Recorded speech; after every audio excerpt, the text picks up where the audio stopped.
باوسیر ایک بیماری ہے، کہتے ہیں کہ مرچ زیادہ کھانے سے ہوتی ہے اور گوشت زیادہ کھانے سے ہوتی ہے. پہلے بادی شکل ہوتی ہے، پھر خونی ہو جاتا ہے، اور اندر آنتڑی جو بڑی آنتڑی ہے اس میں دانے ہو جاتے ہیں، اور وہ دانے پھر پھٹتے ہیں اور پاخانے کے راستے سے خون ٹپکتا ہے. اس عاجز اور فقیر پر عیاں ہو چکا ہے کہ یہ بیماری زیادہ بیٹھنے سے اکثر اکابر علماء جو زندگی بھر بیٹھے رہتے ہیں ان کو باوسیر ہوتا ہے. شاہ انور شاہ صاحب کا انتقال بھی باوسیر سے ہوا ہے، وہ شدید باوسیر. مجھے بھی 4-6 سال پہلے بہت شدید باوسیر ہوا اور ڈاکٹروں نے کہا کہ آپ دورہ تفسیر نہ پڑھائیں، کیونکہ اس میں آپ 2.5-3 گھنٹے بیٹھتے ہیں، نشست کرتے ہیں. اس وقت تو 5 گھنٹے ہوتا تھا،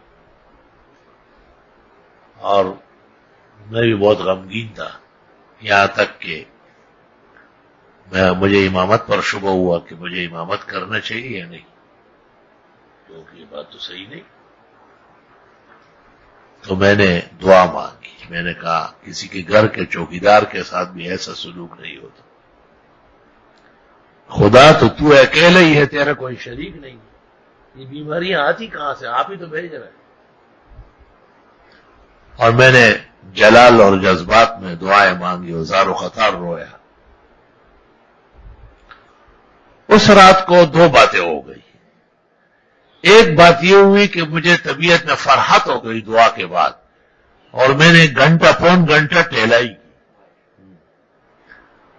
جبکہ یہ تقریباً رک گئی تھی. دوسری بات یہ ہوئی کہ اعتکاف میں جو طہارت خانہ مہیا ہوتا ہے، اس طہارت خانے میں جو شاور ہے وہ بہت تیز تھا، اور بغیر انگلی یا ٹیشو پیپر لگائے صفائی ہوتی تھی. تو ایک ہی ٹائم میں مغرب کے دعا مانگی، عشاء تک آرام آ گیا تھا، بغیر دوا و انجیکشن اور ڈاکٹر کے. اللہم لک الکبریاء فی السماوات والارض، اللہم لک الحمد والشکر. جو طلب میں نے کیا آپ نے عنایت سے دیا، اور تیرے قربان و میرے ناز اٹھانے والا. تو اب میں آپ کو وصیتاً للہ ولرسولی وفی صالح امرکم یہ تاکید کرتا ہوں کہ خدا اول تو آپ کو اس بیماری سے دور رکھے، بیماری آپ کے قریب نہ لائے، آپ کو جوانی، صحت، زندگی، علم و عمل کی خوب نصیب ہو. اگر کبھی ایسا ہوا تو اس کی 2 وجہ ہوگی.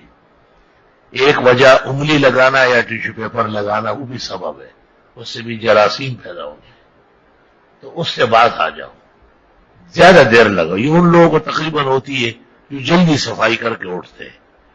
اس راستے کی صفائی ذرا دیر تک کر لو، دور تک کر لو، اور شاور اپنی مرضی کا لگاؤ، تیز آبشار کی طرح.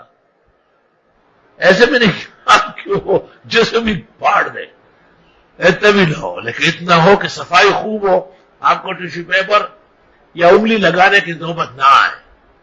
یہ یاد رکھنا، یہ آپ کی زندگی کی باتیں کر رہا ہوں.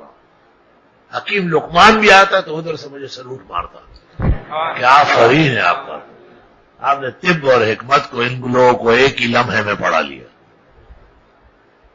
کیونکہ اوپر کا علاج تو بہت کرتے ہیں، نیچے کا بہت مشکل ہے. علماء اور پاکان باپردہ لوگ ہوتے ہیں، وہ کسی کو کہہ بھی نہیں سکتے، بس اسی طرح گل جاتے ہیں.